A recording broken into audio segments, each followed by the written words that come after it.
Hello, my regulars, and welcome new listeners to the Reese on the Regular podcast. I am so excited for this episode today. I have Dasha with me, guys. Hi, guys. I'm so excited to be here. I'm Dasha.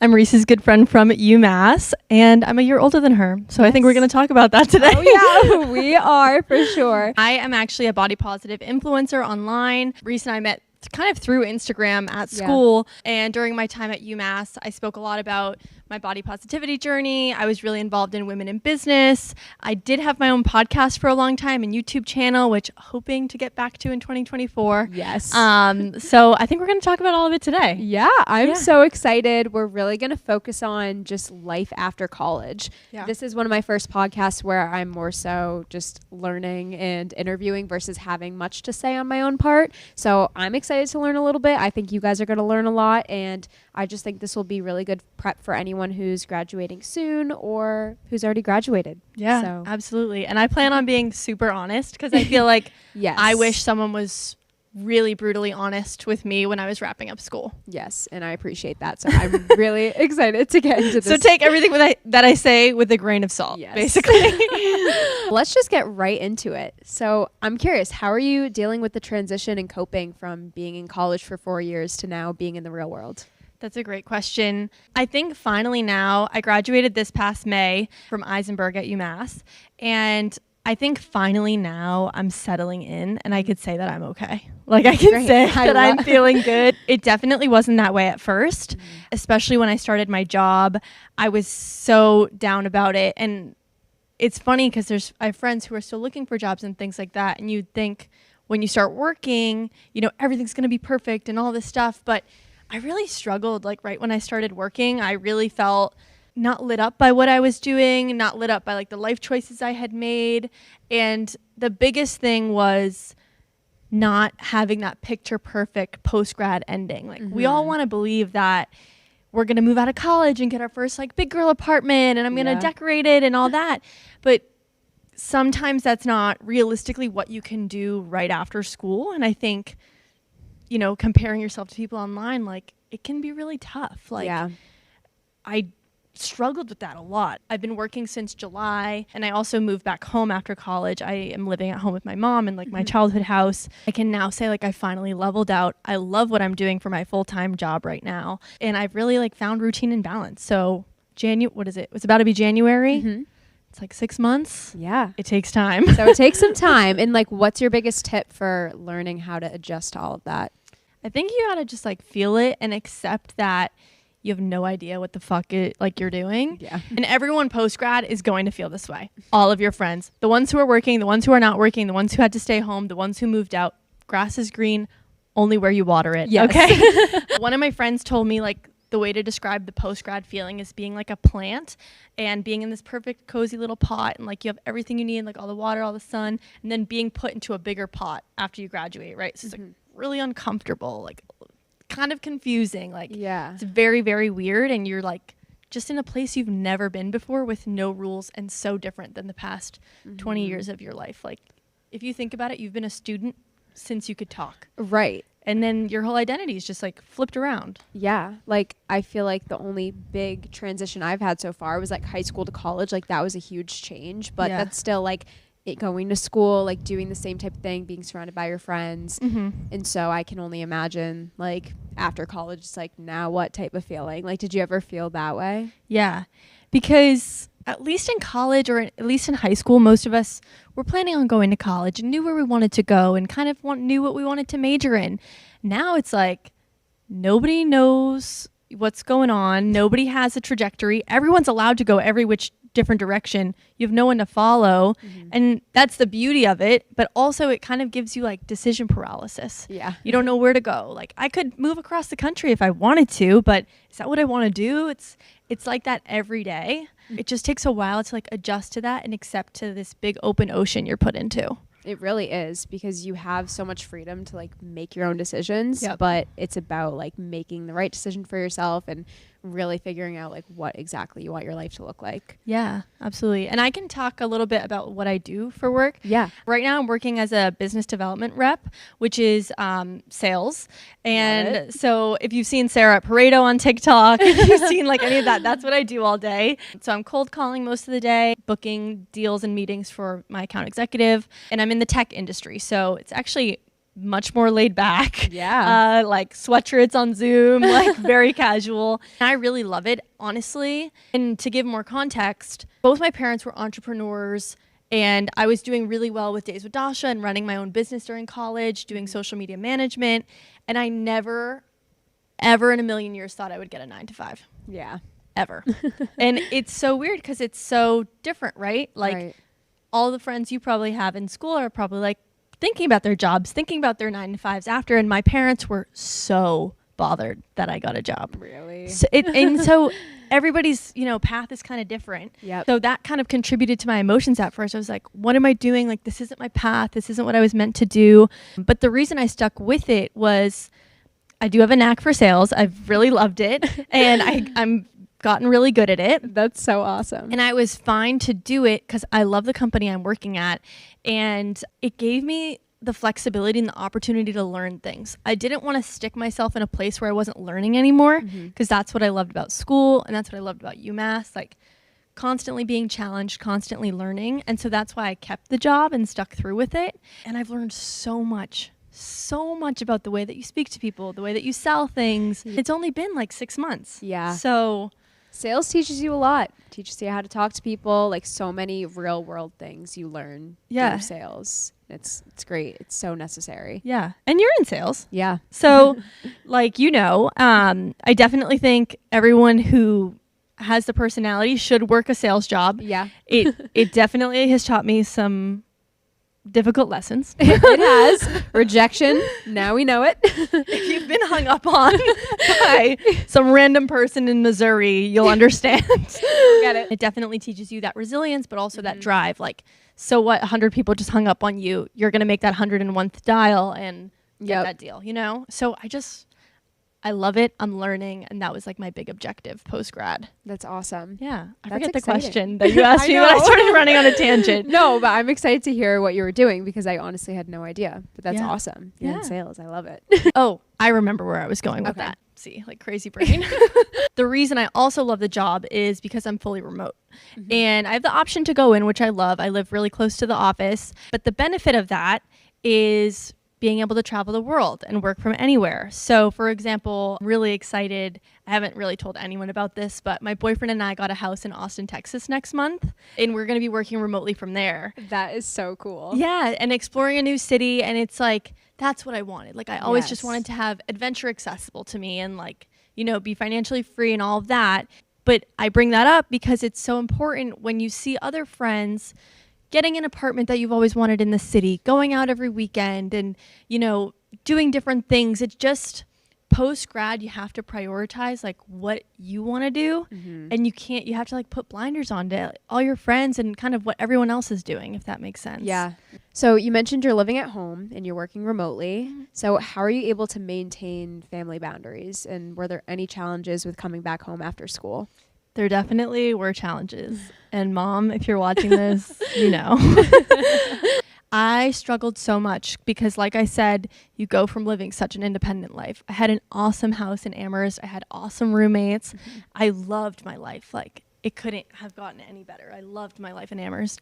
And I just was like mourning that life at first. And the boundaries came when I had to start working. And working from home, learned a lot. And you have to set those boundaries. So one of them being like my mom wouldn't understand that I was like online, right? Like, yeah, I'm sitting there like playing on my computer. It would look like if you walked by my office, but like I have to be online and working. I'm making calls. So she'd be like, Dasha, like, can you vacuum, your room or whatever? And so we had to like instill a no yelling between 9 to 5. like no, for real, because my mom would do the same exact thing when I was working from home too. Exactly. I'm like, is this the time you wanted to organize every pan in the house? But I'm so grateful and lucky that I'm in a situation where like my mom is comfortable with me being at home and like It's so awesome. It's going a lot better than I thought, like how I would have imagined from college. I really enjoyed my time home, and it's definitely a privilege to like be able to stay home and save money. I know that not everyone like has that choice and they have to move out or different things. I feel very lucky that I'm able to do that, and like I have that support if I do move out, want to come back or things like that. So really just focusing on communicating those boundaries and figuring out what works for your family is super important. Yeah. I felt like I needed a wicked clean house. Like my house is clean, but like I felt like since I was staying in it all the time, I really worked on making my office somewhere I wanted to be. I got the desk that I wanted. You know, I like changed up my room. Letting the space meet you where you're at in life was really important as well if I was going to stick it out and stay home for like 6 months to a year. Yeah, you have to kind of make it like your little own cute office if you're going to be there and want to enjoy it. And like coming home can be tough, but just kind of making it feel new in a way I feel like is a good way to change it up. Do you have plans to move out? So right now it's just Austin, but I've been really looking into different sublets in Boston just to see if I like it or if I did want to move somewhere else. Because that's the other thing. I'm like, New York City, Boston, Austin. Like, where do I want to go? Anywhere. Go anywhere. Yes, there's a lot of opportunity. I'm definitely seeing it through. But I'm still playing the field, kind of seeing my options. But definitely plan to move out before June. That's awesome. Yeah. That's so exciting. This is going to be like a 2-part question for you, but what's something that you miss most about college, and then also something that you feel like you've gained from your post-college life? Yeah, I love that question. I miss just being in such close proximity to all my friends. My time at UMass, I made some great friendships. I just love all my friends from there, everyone I met, and you're really never going to be within like a 5-minute drive of everyone ever again. Right. Scary thought. Very scary. That's what I miss the most. But something I've gained, aside from just appreciating my time with my friends, is really, I think my friend group from college, we really focus on finding time to be intentional with each other and really like making plans and sticking to them and like making sure we see each other, which is really hard post-grad, but a strong suit of ours now, because like the other night, you know, we all got together and we just had pasta, or, you know, like we missed someone's birthday, so we like had like a dinner together. So you can really focus on being much more intentional with the time that you spend together. Yes. You kind of have to be. Yeah. And did your social circle change at all, or did you kind of just stay close with your friends at school, make new friends, and like how have you maintained those relationships? Yeah, I think my social circle has changed a bit. Sorry, I'm not crying. I'm sleeping my social circle hasn't changed too much. I'm still very good friends with all my close friends from UMass, as well as like my hometown friends, which I've gotten even more connected with again. Just spending much more intentional time together, like I was saying, really focusing on making plans. And the biggest call out I would say about that is like you have to put a lot of effort into making plans with those friends after. Wasn't the case at UMass, right? You could just go knock on your roommate's door and just stand in her like room. So, you know, you have to plan things in advance, and everyone's working really late and everyone's really exhausted from working and all the other crap that we've talked about. And then in terms of making new friends, I've made a lot of new friends. I love all my coworkers. They're so nice. That's so exciting. If you're watching, hello, wherever you are. You better be watching. Yeah. I love everyone that I've met at my job so far. Everyone is super kind, welcoming, and like the energy is just so motivating to be at. It's something that I never thought I would gain. Again, from that 9 to 5, I was never going to do it. And now I have these awesome friendships. I love coming into the office and seeing like the office girls, like the sales girls. And I always love catching up with them. And they do feel like, you know, real and true friends. That's awesome. The sales culture is just amazing. Like you're around so many like-minded people, motivated people. And that's where I've made most of my closest friends too. So that's so exciting for you. Do you guys have any fun like outings that you do through work? Yeah. So like a few weeks ago, we went to Topgolf. Very fun. That's awesome. Yeah, that was really cool. And then we just like I said, we're in tech, so like the office is very fun. I thought it was so cool. We have a room full of like beanbag chairs and massage chairs and ping pong tables, and like, so we're always having fun. We had a beer pong tournament in the office, but it was with it was water, obviously. Duh. But like stupid fun stuff like that. It's really great. That's awesome. Yeah. So for anyone who's graduating soon or recently graduated, what advice would you give to them with dealing with like the emotional aspect of the transition? Yeah, that's a great question. I think the biggest focus pre-graduation should be soaking up every minute. I took time off the job I had then. I really focused on keeping my calendar open and just spending time with my friends, going for walks around campus. Like, me and my roommates made a to-do list of things we wanted to get done before we left, like stealing a box of cereal from the dining hall, like just stupid shit that you should get done. Yeah. Did you jump in the campus pond? No, I would never jump in that swamp. I would never jump in that swamp. That's literally so disgusting. Post-grad, I think it's really important to just be in a time in your life where you're willing to say yes to everything. Mm-hmm. You are going to feel super distant from your friends at some times. You're going to feel distant from your career sometimes, or your family, or your home, or every single aspect of your life. You're going to be like driving your brain nuts over analyzing it. And I think the biggest thing or most important thing to do at this time is just be open to trying new things, going out, pushing yourself, go out to eat alone, go do some, push yourself to go into the city and commit to the things you say you're going to do. Speaking for myself, I've just adventured a lot this year and done a lot of things that I never really would have done alone. Like a month ago, I took a ballet class. I took an adult ballet class, just for fun. And it was so fun. And I met so many girls my age who were just taking their weekly adult ballet class. And I was like driving over thinking no one was going to be there. Mm-hmm. And it was the coolest thing I've ever done. That's awesome. So just be willing to be open, be vulnerable, and willing to figure yourself out at this time is the most important thing that I can say. Yeah, I feel like being open-minded versus seeing it as a stressful thing when you're like in this new chapter of life and you're like, now what situation? I feel like being open-minded is like the best way to go about it. Yep. I always say in the times of your life that are most chaotic is the times that you need to lean on the structure you build when things are not chaotic, right? So, going to your weekly therapy, still going to the gym every day, being super intentional with getting outside or taking space away from your phone. You have to stick to that when things get hard. You have to. It's like your career, identity, coming out of college. Did you ever face an identity or career crisis, and how did you handle that? Yeah, absolutely. I did. It's like how I was just saying, focus on the structure and the calm, and then it'll lean on it in the chaos. I signed up for this job in April, started in July. So a lot of time passed before the start. And I definitely had an identity crisis and I guess career crisis, you could say, when I started it. I couldn't sit at my desk all day. I at first, when you start in sales, you don't have a pipeline. You don't have anyone to call, really. Like, I had nothing to do, really, at the very beginning. And I was just like, fuck. Like, I messed up. This wasn't my path. This wasn't for me. I'm not supposed to be here. I felt like I was, confined in a cell. And it was just such a hard, I would say it took me, a month or two to get out of that rut. And I was just like, I don't even know who I am. This wasn't me a year ago or even 6 months ago. I felt so fulfilled by my time at UMass, being a part of women in business, speaking to women entrepreneurs. I was posting a lot on Days with Dasha. I was doing sponsored content. And again, I started my own business, doing social media marketing for other small businesses. So I felt like the shit senior year. And you were. So to go from that, I don't know, and I don't mean this to offend anyone. I don't mean to talk about the 9-to-5 culture like that, because now I love it. Now I'm in it and all of that. But it just was not how I was raised and never my plan, I guess. So it felt like I was disappointing my family. I was disappointing myself, my dreams, that I wasn't fulfilling them.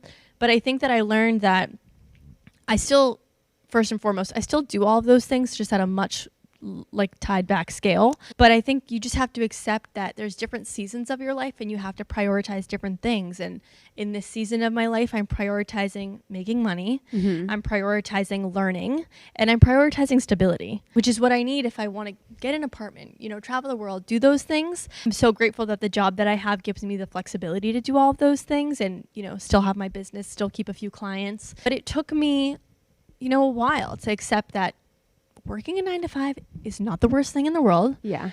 I love having health insurance. It's very nice to have those types of things. I love everyone that I work with. I love having a group of people that I'm excited to speak to every day and engage with. And you don't get that when you own your own business or you're doing influencer marketing. It can be very isolating. So I think just accepting, that not one path is going to be perfect, and the plan that I had written out initially, it's okay to go off the script. Right. And figure it out later. Yeah. It's nice to know I can always leave my job if I wanted to and make money on my own, but I love my job and I love that I can do everything right now. It feels good. That's awesome. Yeah. And so what gave you the courage to stick it out when you felt like that career crisis in the beginning versus redirecting your path? Yeah. I think I knew that Dasha from spring of senior year knew that there was some value in it. Knew that I wasn't the smartest person in the room, right? Knew that I still had a lot of learning to do. One of my big things that I talked about a lot senior year was I never had a corporate internship. All my internships during college were at different startups. So I'd never worked in a corporate setting. So who was I to never try it? Right. Who, And so I just kept remembering, I made this decision for a reason. Let me just try. Yeah. If in 3 months I still hate it, I'll deal with it then. And by month 2, and I started doing really well, and you're okay, fine. I was winning the spiff. I was okay, this feels good. That's awesome. Yeah. So yeah, I guess just a little advice from that is really see it out and just try to see the benefit in it and remember why you started in that direction in the first place. Right. Exactly. Giving everything a fair shot is so important because I feel like I'm a broken record with this, but everything feels so different and so new and so weird that you don't know where that weirdness is coming from. And you can't necessarily point it towards, oh, it's my career.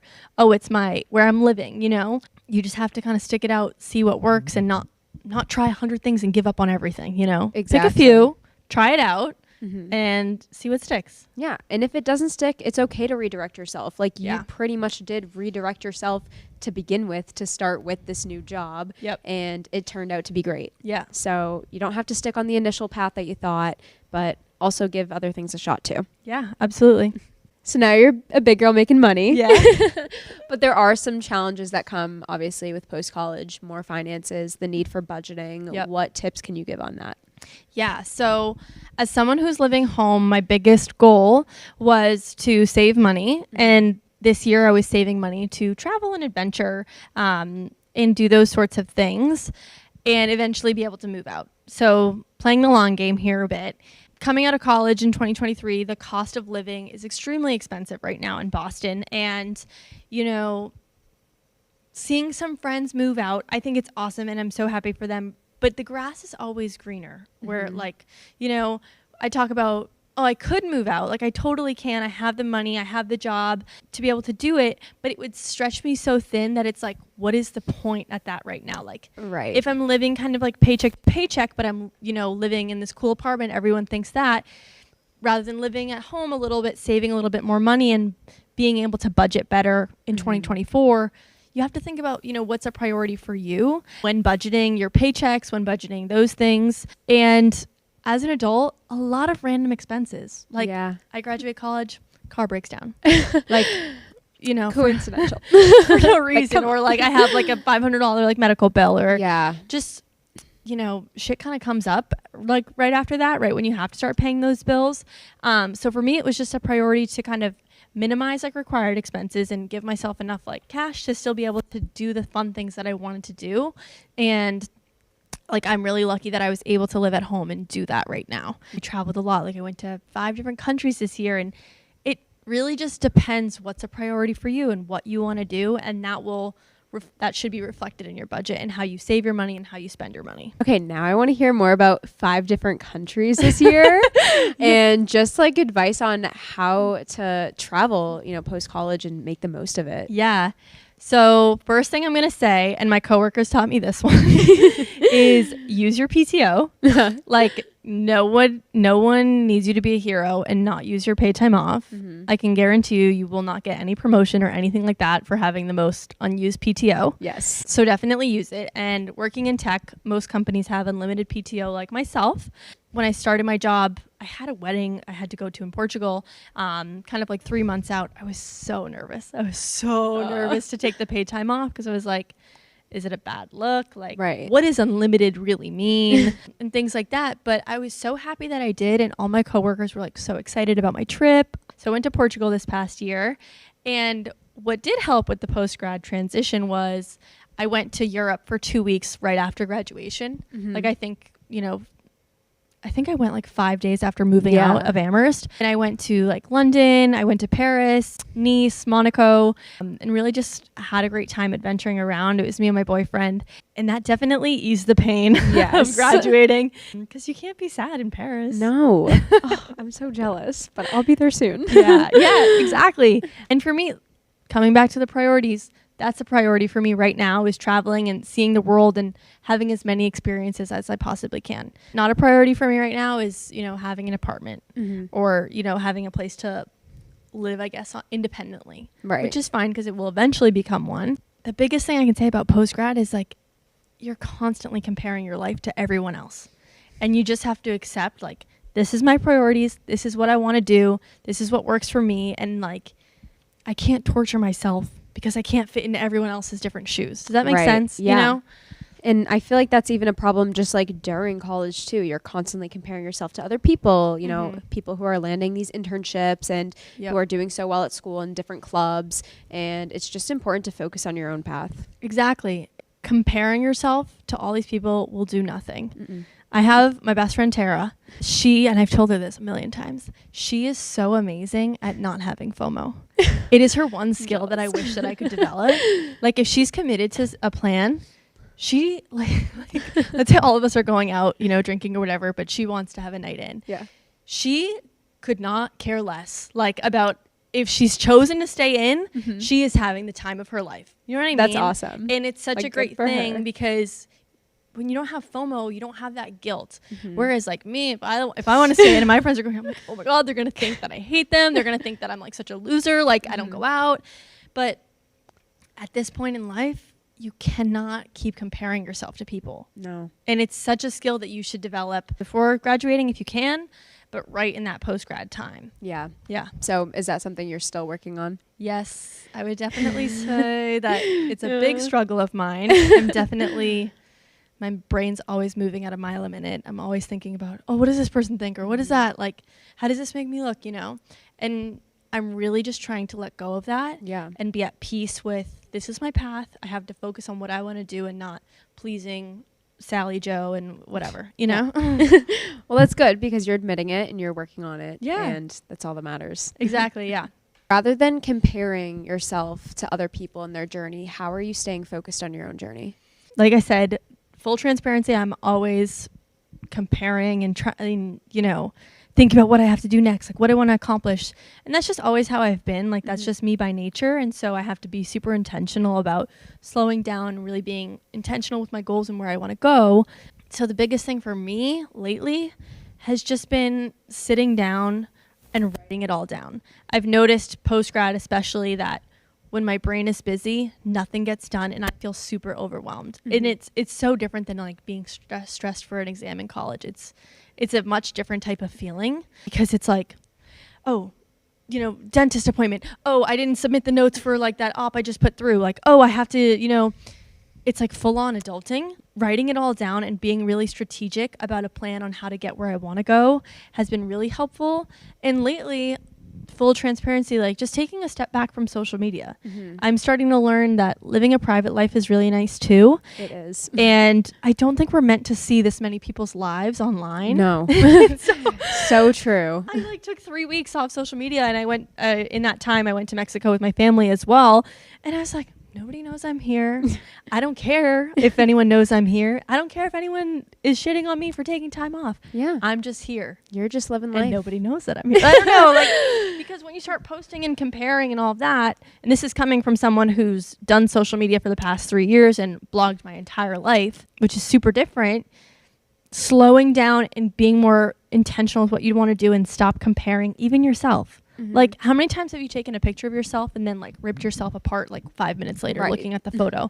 It's the same thing. Like, even when I make a life decision, I'm like, oh my God, I shouldn't have done that, Just like working out, like it's just a muscle you have to practice doing. Yeah. And I feel like if anyone is struggling with focusing on other people's journeys versus their own, I feel like a social media like step back is such a good thing to do for yourself. Yeah. Like I also have taken a good like 3 weeks off social media before. Yep. And it's like, okay, ironic. Like I'm someone who's always posting on social media just like you, but I needed it. And like you said, I feel like we're not meant to be on social media and seeing people's lives as much as we are, and in such like an unrealistic context as it is on social media. So I feel like that is such a helpful tip. Yeah.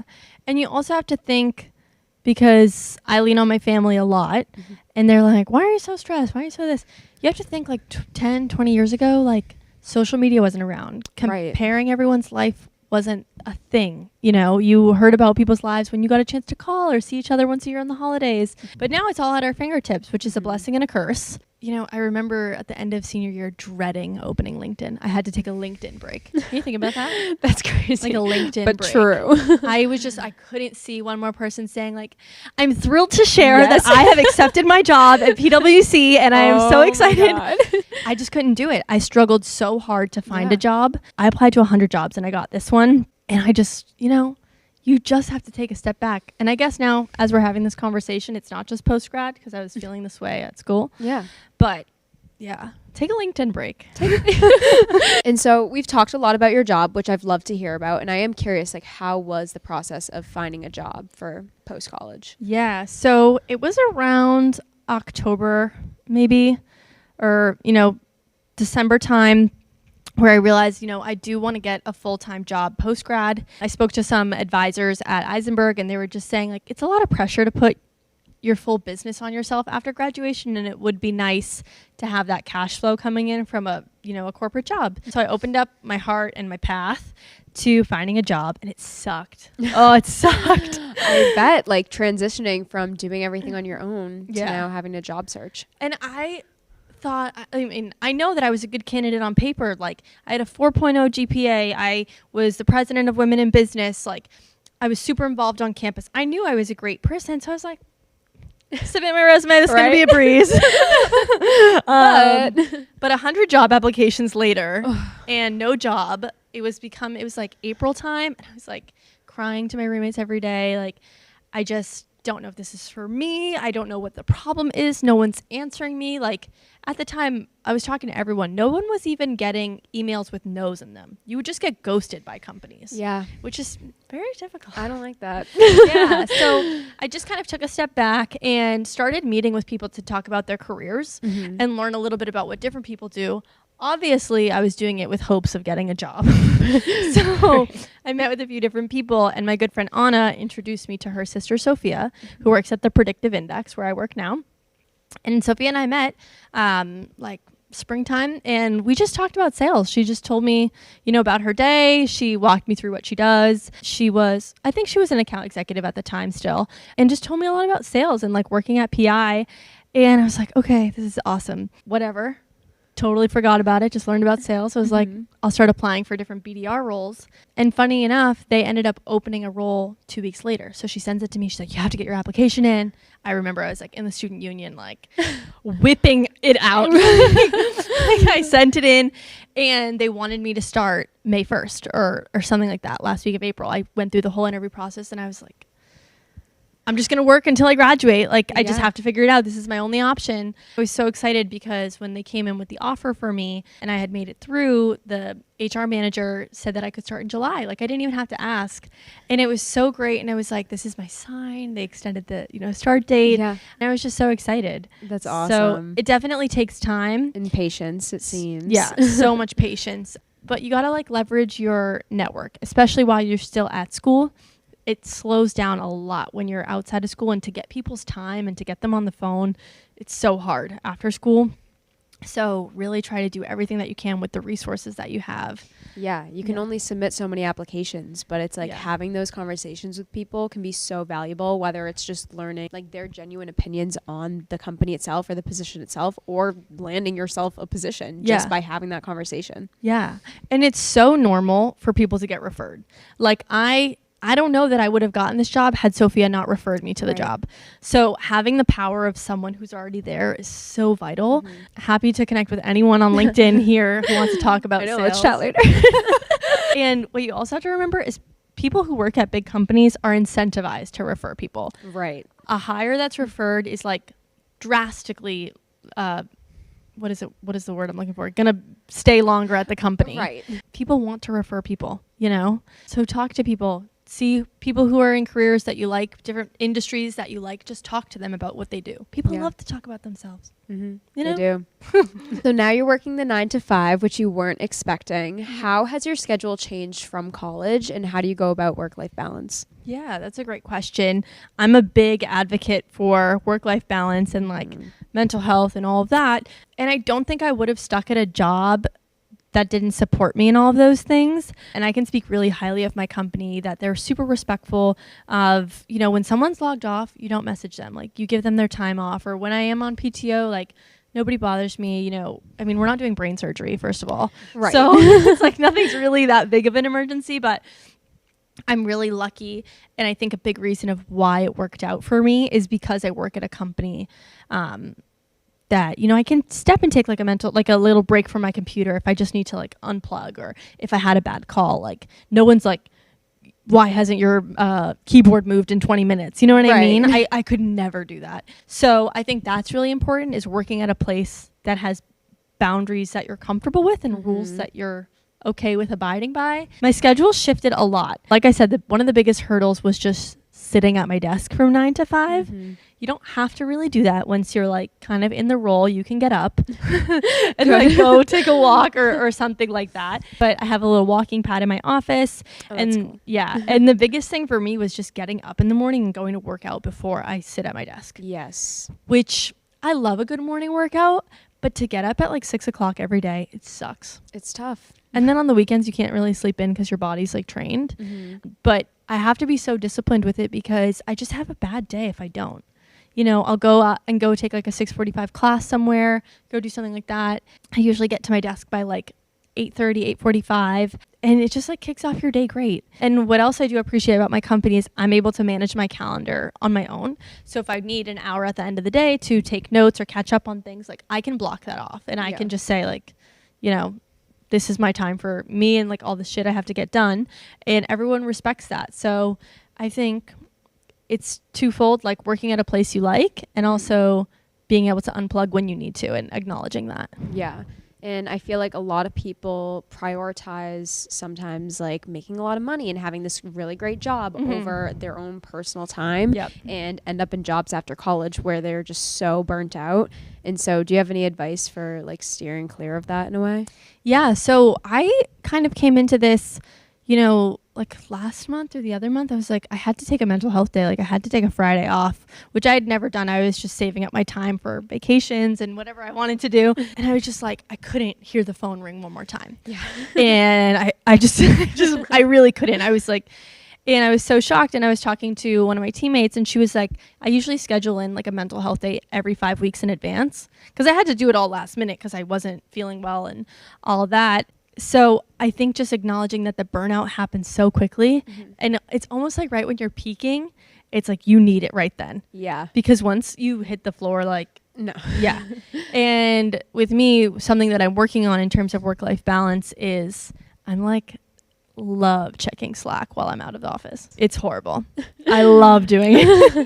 Yep. I am always reading it. It's like on my phone, and I just need to not. I know. And it takes discipline to be bored and like not engage with what's going on at work.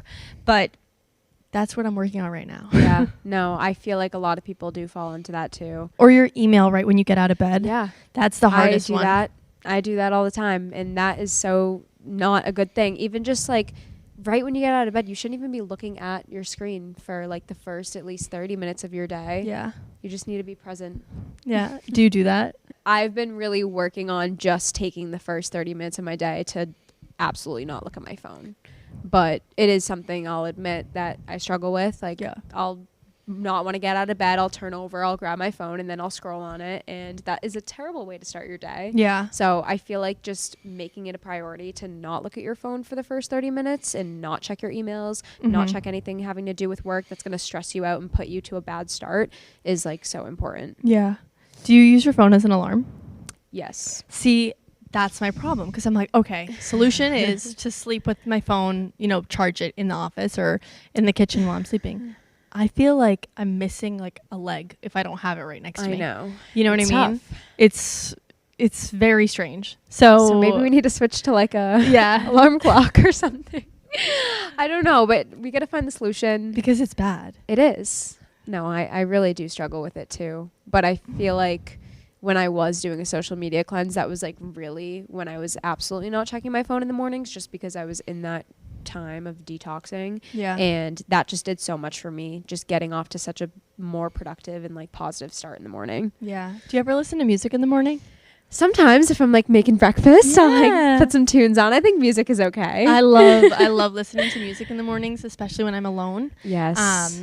Like in college, I'm an early bird, so I was always the first of my roommates up, and I would just put my headphones on. Like I had these nice headphones, and I would just like listen to like very chill Taylor Swift music while I was making my breakfast, and it's just like such a nice way to start the day. Yeah. Just a thought. So I'm curious, what personal goals do you have moving forward for adulthood and your future? Just like what is getting you excited? Yeah, I definitely have a lot of different goals. I just like when a new year comes, I just have this like new fire under my butt to just like attack everything. And so I'm really excited for 2024. I think it's going to be just such a great year. And I have goals like on every end of things, like personal, financial, fitness. My fitness goal has been to do one chin up. And I have not hit it, and it's tough. It's so tough. Great goal to have. My brother was like, you literally could train for 3 weeks and like get it. And I was like, it just always gets put to the back burner. Yeah. But 2024 you'll see me doing a chin up. My big focus is two things. Is I really would like to get promoted and move up like the sales funnel and the sales process. So that's a goal that I hope to achieve. Yes. And then this is ambitious. I've told a few people this, but I would like to make $100,000 next year. Yeah. So that's my goal. We're going to see how I get there between reviving Days with Dasha and my social media business and of course my day job. That's how I kind of plan to get there. And that's the beauty of sales. You create your income. You work as hard as you want. You succeed how you want to. And exactly. So I have all faith. Yeah.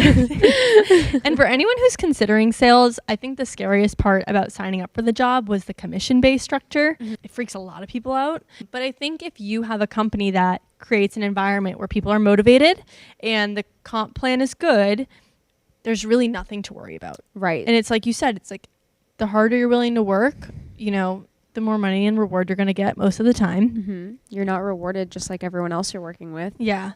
So I love being in sales. And it's just I love all the competitions. Yes. That's such an exciting goal. Yeah. Personally, a big focus for 2024 is moving out and getting my own apartment.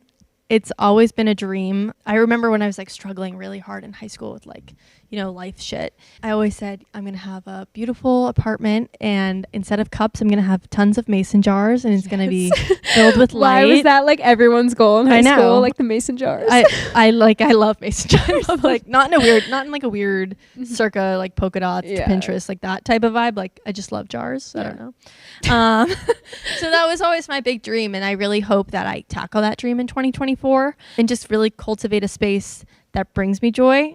I've learned from living at home that, where I am physically really contributes to my mood, really contributes to my mental health, my like anxiety levels overall. Bringing together a space that makes me really happy with furniture that I love and with people that I love. I love hosting, and I am so excited to have an apartment to be able to do that. That'll be amazing. Yeah. So different goals like that. What are your goals? What are you? I feel like I've talked the whole time. I know. Well, I'm not post-grad yet, but I definitely have a lot of goals. I agree that like every time a new year comes, I'm just like so excited to like shoot for so many big goals. It's just like a new beginning, fresh start like moment for me. Just feel like right now my main focus is just growing independently, and like I'm going abroad, so with the new year, like I just want to have so many new experiences. Obviously coming back and having some sort of job this summer that leads into something for me post-grad, and that goes really well, and just kind of going in that path. But yeah, just learning more about myself overall. Yeah, as you should. Like the boundaries of college, like you're very supported. You can take a lot of risk, and so many people told me that, and I was taking risk, and I wish I took even more. Exactly. Going abroad, so amazing. Yes. You're gonna love it. You're gonna have so much fun. I'm so excited. Yeah. Do you have anything else planned for the new year? Well, Texas. I'm very excited and nervous about moving to Texas. That's crazy. This is the first I'm hearing. I know. I haven't told anyone because I'm like living my private life, as I told you. We're making it public. It's public now. You're the first to know. I've not even told some of my like extended friends. Only my close friends know. I'm excited to explore a new city. Yeah. I'm definitely nervous. I mean, I've never nerves been. are going to come with something like that, but good nerves. Trying to plan my travel plans for the next year. It's definitely going to be tough. I'm like a realist, so it's definitely tough to plan to get my big girl apartment with all my mason jars and travel to a few countries. Yeah. So there might be some give and take in those goals. But aside from that, just really focusing on doing what I want to do. Is my 2024 is the year of me, I think. Oh, that's so exciting. I'm so happy to hear that you're doing so well. This was awesome. Thank you so much for coming on. Anything else you want to add? I'm so grateful to be here. This is so cool. Reese is so cool. Oh my God. The set here is freaking awesome. And she's like the kindest human. And I hope you can all feel that through the camera. So. Dasha is the best. I hope you can all feel that. I hope you loved this guest I had today, because I did. Yeah. And I hope you guys all learned a lot, whether you've graduated or haven't yet. This is advice that's going to help a lot of you guys out. So I'm excited I had you on. Thank you. But guys, keep listening, keep watching, come on the podcast, and we will see you guys next time. Bye. Bye.